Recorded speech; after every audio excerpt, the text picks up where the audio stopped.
Hi guys, welcome to the world of tales, wild tales.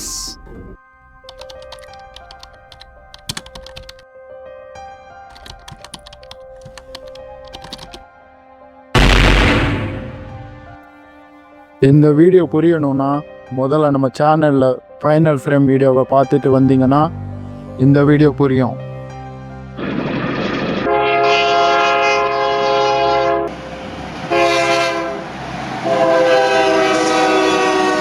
இடம் Lucknow railway station.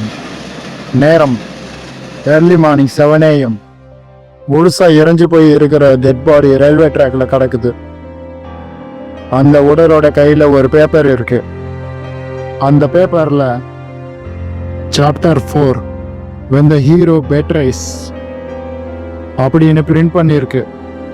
Police அந்த பேஜோட புக்கை இப்போ ஆன்லைனில் கண்டுபிடிக்கிறாங்க. அந்த புக் எழுத்தாளர் யாருன்னே தெரியாம செல்ஃப் பப்ளிஷ் ஆன நாவல் புக். புக்கோட title the secret society of serial killers. அந்த புக்கோட ஆத்தர் வேணும்னு தான் அவனோட பேர் மென்ஷன் பண்ணல. இந்த கேஸை ஏசிபி ரியாக்கு அசைன் பண்றாங்க. இந்த புக் அண்ட் கேஸை படிச்ச ரியாக்கு இந்த கொலைக்கும் ருத்ராவோட பாஸ்ட் கேசஸ்க்கும் சம்மந்தம் இருக்குன்னு நினைக்கிறா. ஸோ இப்போ ருத்ராவை கண்டுபிடிக்கணும். அதுக்கு தான் ருத்ரா எப்போ ரிசைன் பண்ணிட்டானோ அப்பவே ஒரு ஆளை ருத்ராவை ஸ்பை பண்றதுக்கு அனுப்பினா ரியா. இப்போ வாரணாசியில இருக்கான் ருத்ரா. உடனே ரியா வாரணாசிக்கு போறா. அங்க தெரு செவர்லவே பெயிண்ட் பண்ற வேலையை பார்க்கறான் ருத்ரா. எப்படி இருக்கு ருத்ரா அப்படின்னு கேட்குறா ரியா. லக்னோ கேஸை பற்றி பேசுறதுக்கு தானே வந்த அப்படின்னு கேட்குறான் ருத்ரா. எப்படி தெரியும் உனக்கு? நீ ரியா கேட்க நியூஸில் பார்த்தேன். நீ கண்டிப்பாக என்னை தேடி வருவேன்னு எனக்கு தெரியும். யாரையாவது ஸ்பை பண்ணணும்னா ஒரு டேலண்ட் இருக்கணும். நீ அப்பாயிண்ட் பண்ண ஆளுக்கு ஐடென்டிட்டியை மறைக்கவே தெரியல அப்படின்னு சொல்கிறான் ருத்ரா. இதனால தான் உன்னை அறிவாளின்னு சொல்றது அப்படின்னு சொல்ற ரியா. சரி போதும், இப்போ இந்த கேஸு என் ஓல்டு கேஸோட கனெக்ட் ஆகியிருக்குன்னு எனக்கு தெரியும். பட் எனி ஹிண்ட்ஸ் அப்படின்னு கேட்குறான் ருத்ரா. இதுதான் அப்படின்னு ஒரு பேப்பரை கொடுக்குறா ரியா. இந்த பேஜோட புக்கை நான் படித்தேன். இதில் ஒவ்வொரு சாப்டர் ஒரு கொலையை இண்டிகேட் பண்ணுது. அடுத்த சாப்டரில் யார் சாக போகிறாங்கன்னு முன்னாடியே சாப்டர்லயே எழுதியிருக்கோம். இப்ப இதுல ஒரு டாக்டரை கொல்ல போறதா எழுதியிருக்கு. யார் அந்த டாக்டர்னு தெரியல. அது தெரியணும்னா கிரைம் ஸ்பாட்டுக்கு போகணும். நம்ம லக்னோவுக்கு போகலாம் அப்படின்னு சொல்றான் ருத்ரா.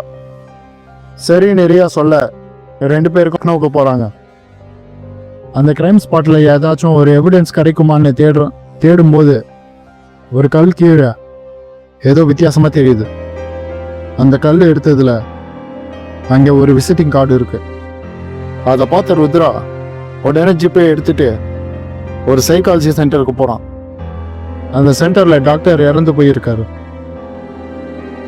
அந்த சென்டரோட நோட்டீஸ் போர்டில் see the email in system அப்படியே எழுதிருக்கு. அவங்களோட சிஸ்டம் இமெயில் பார்க்கும்போது ஒரு இமெயில் வந்திருக்கு. அதுல இந்த புக்கோட PDF இருக்கு. இன்னும் 2 பேருக்கு அனுப்பியிருக்கான் கில்லர். அதில் ஒன்று போலீஸ் டிபார்ட்மெண்ட், இன்னொன்று பப்ளிஷிங் கம்பெனி. ஸோ சென்டரை ட்ரேஸ் பண்ணுறான் ருத்ரா. கிடைச்ச லொக்கேஷனுக்கு போகிறான் ருத்ரா. கூடவே போலீஸும் போகிறாங்க. அங்கே போனால் அந்த கில்லர் இருக்கான். அவனை பார்த்த ருத்ராக்கு ஒரே ஷாக்காக இருக்கு. அந்த கில்லர் வேற யாரும் இல்லை, ருத்ராவோட ஃபார்மர் மென்டர். ருத்ராவை கில்லரா மாத்தின அந்த சீக்ரெட் சொசைட்டியோட மெம்பர்.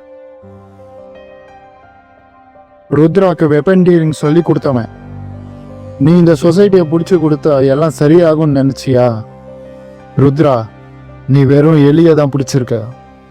ஆனா நாங்க யார் கைக்கும் சிக்க மாட்டோம் அப்படின்னு சொல்றான் கில்லர். இப்ப மாட்டிக்கிட்டி குரு அப்படின்னு சொல்றான் ருத்ரா. போலீஸ் அரெஸ்ட் பண்றாங்க.